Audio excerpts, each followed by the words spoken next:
Hey guys, knowledge hunger में आपका स्वागत है। मैं हूं आदित्य सर। शुरू करते हैं 27 जून का करंट अफेयर्स। आरसीईपी यानी रीजनल कॉम्प्रिहेंसिव इकोनॉमिक पार्टनरशिप के टोटल कितने मेंबर्स हैं? इसका सही आंसर है 16। देखो, प्रिसाइजली कहीं कहीं 16 की जगह 15 भी मिलेगा आपको, क्योंकि इंडिया ने लास्ट टाइम जो इनकी मीटिंग हुई थी उसमें इंडिया ने इसमें पार्टिसिपेट करने से मना किया था।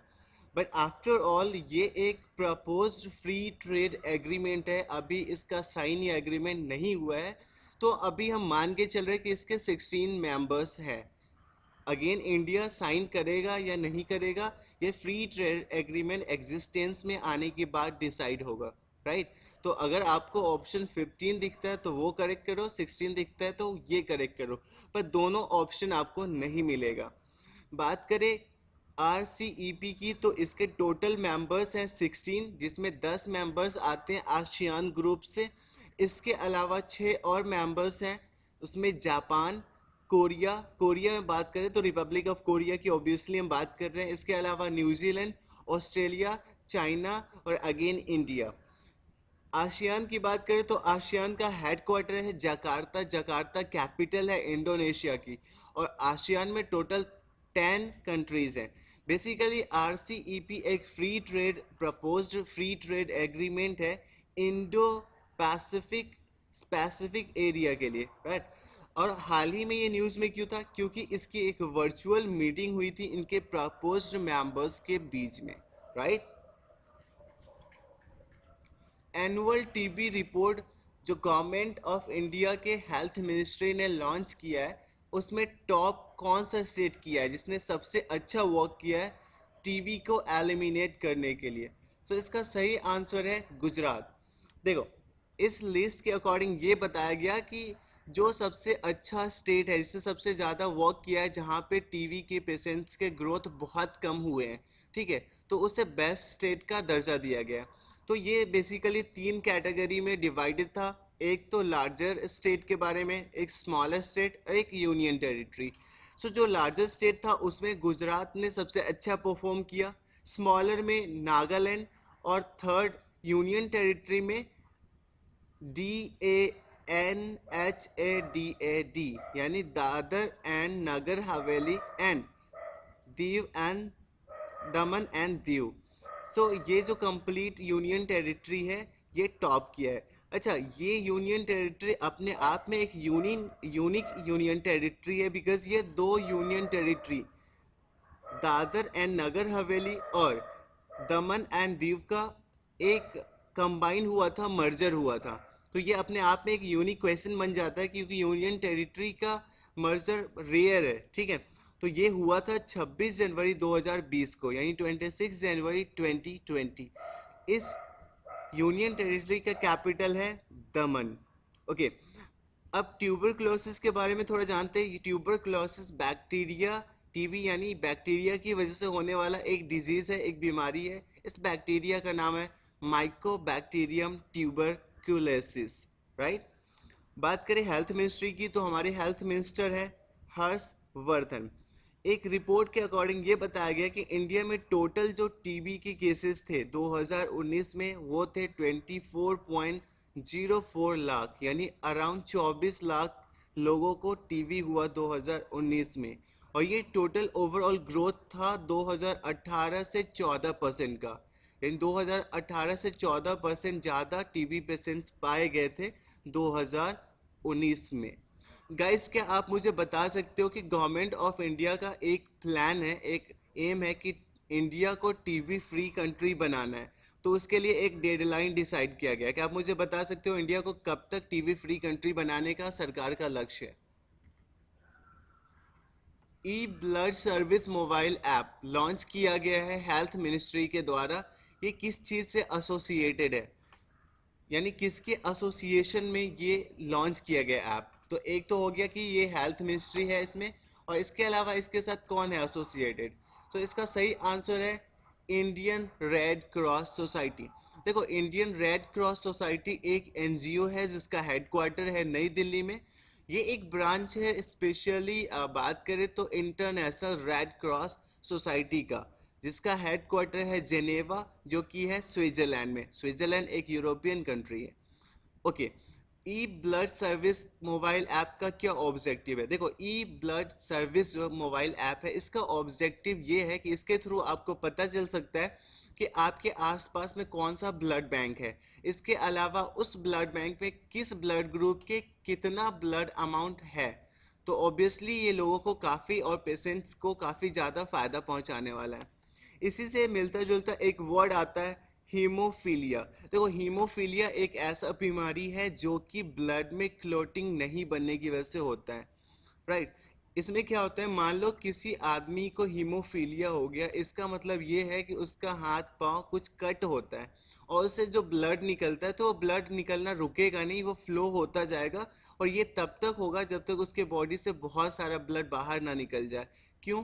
क्योंकि उसमें जो क्लॉट्स बन रहे थे ब्लड के, वो बनना बंद हो जाता है। तो इसी बीमारी को हम बोलते हैं हीमोफीलिया, राइट। अब देखो, इस जो ऐप को डेवलप किया है, ई ब्लड सर्विस को, वो किया सी डैक ने। और सी डैक का ई रक्त कोष टीम है उसने। सी डैक का फुल फॉर्म है centre for development of advance computing. Again मैं रिपीट करता हूँ, centre for development of advance computing. और सी डैक का हेडक्वार्टर है पुणे। पुणे आता है महाराष्ट्र स्टेट में। रुई एंड थे, ये क्या है? इसका सही आंसर है, वे विलेज है। देखो, ये दो गांव है जो नेपाल के विलेज हुआ करते थे। यस, हुआ करते थे, लेकिन अभी चाइना ने इसको एनेक्स कर लिया है, इस पे कब्जा कर लिया है इलीगल तरीके से, right. Islamic revolutionary guard corps, ये एक डेजिग्नेटेड मिलिटेंट ग्रुप माना है किस कंट्री ने? इसका सही आंसर है सऊदी अरबिया ने। देखो, जो इस्लामिक रेवोल्यूशनरी गार्ड कॉर्प्स है, ये ईरान से लिंक है, यानी ईरान का जो ईरानियन आर्म्ड फोर्सेस है, इसका एक ब्रांच है। अगर बात करें तो ये मोस्टली जो फॉरेन इनके जो मोटिव्स होते हैं, तो वहाँ पे ये रेवोल्यूशनरी गार्ड कॉर्प्स को डिप्लॉय करते हैं। और ये न्यूज़ में हाल ही में क्यों था? क्योंकि इस्लामिक रेवोल्यूशनरी गार्ड कॉर्प्स को डिप्लॉय किया गया है, इनका एक परमानेंट बेस बनाया गया है इंडियन ओशन में, ठीक है। इस्लामिक रेवोल्यूशनरी गार्ड कॉर्प्स को वैसे डेजिग्नेटेड जो मिलिटेंट ग्रुप माना गया है, ये सऊदी अरबिया के अलावा दो और कंट्री ने इसे मिलिटेंट ग्रुप की कैटेगरी में रखा है, तो वो है यूएस एंड बहरीन। दुनिया का सबसे लंबा इंटरनेट शटडाउन हाल ही में न्यूज़ में था, इसका रिलेशन किस कंट्री से है, यानी किस कंट्री में दुनिया का सबसे लंबा इंटरनेट शटडाउन देखा गया है? इसका सही आंसर है म्यांमार। म्यांमार की जो रखाइन स्टेट है, वहाँ पे एक साल से ज़्यादा समय से यहाँ पे इंटरनेट शटडाउन गवर्नमेंट के द्वारा किया गया है, यानी यहाँ पर आप इंटरनेट का एक्सेस नहीं कर पाओगे। क्यों? क्योंकि यहाँ पे कई सारे मिलिटेंट ग्रुप्स हैं, और वो क्या करते हैं, जैसे ही इंटरनेट शुरू करेंगे तो वो क्या करेंगे, लोगों को बहला फुसला के या फिर इन्हें इस तरह का सिचुएशन पैदा करेंगे कि वहाँ पे स्टेबिलिटी ख़त्म हो सकती है, ठीक है। तो ये जो मैं बोल रहा हूँ कि स्टेबिलिटी ख़त्म हो सकती है, इसलिए ये चीज़ किया गया है पिछले एक साल से। ये है म्यांमार गवर्नमेंट का वर्जन। FATF यानी फिनेंशियल एक्शन टास्क फोर्स का हेडक्वार्टर कहाँ है? इसका सही आंसर है पेरिस। पेरिस फ्रांस की कैपिटल है। पेरिस की बात करें तो यहाँ पे OECD का भी हेडक्वार्टर है, ठीक है। लास्ट लेक्चर में हमने डिस्कस किया था मोरक्को के बारे में, तो क्या आप मुझे बता सकते हो मोरक्को में किस इंटरनेशनल बॉडी का हेडक्वार्टर है, राइट?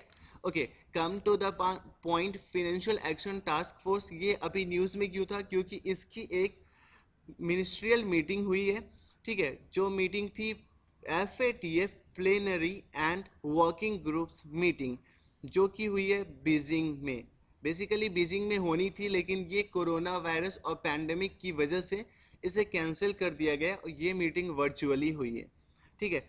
इसमें यह भी पाकिस्तान पे फैसला लिया कि जो ऑलरेडी ग्रे लिस्ट में थी FATF के, उसको अगेन ग्रे लिस्ट में ही रखा गया है, और उनको एक एक्सटेंशन टाइम दिया गया है ताकि वो अपना पॉइंट एक्शन जो है वो इम्प्रूव करे, क्योंकि पाकिस्तान ने टेररिज्म यानी आतंकवादियों के अगेंस्ट कोई भी ऐसा ठोस काम नहीं किया है। उन्हें 27 पॉइंट एक्शन दिया गया था FATF के द्वारा, जिसमें वो 22 भी इम्प्लीमेंट करने में फेल रहे हैं, राइट। दुनिया का पहला योगा यूनिवर्सिटी इंडिया से बाहर कहाँ पे इनएग्यूरेट यानी शुभारंभ किया गया है? सो इसका सही आंसर है लॉस एंजलिस में। लॉस एंजलिस की बात करें तो ये USA का एक स्टेट है। इसी तरह इंडिया का सबसे पहला योगा यूनिवर्सिटी शुरू किया गया था 2013 में, जिसका नाम था लकुलिस योगा यूनिवर्सिटी, जो कि अहमदाबाद में शुरू किया गया। अच्छा, दुनिया का सबसे पहला योगा यूनिवर्सिटी जो आउट ऑफ इंडिया शुरू किया गया लॉस एंजल्स में, उसका नाम क्या है? सो उसका नाम है Vivekananda yoga university.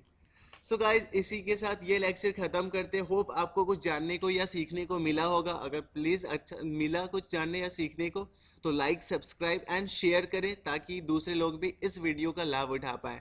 So thank you once again, have a nice day, stay tune, be safe.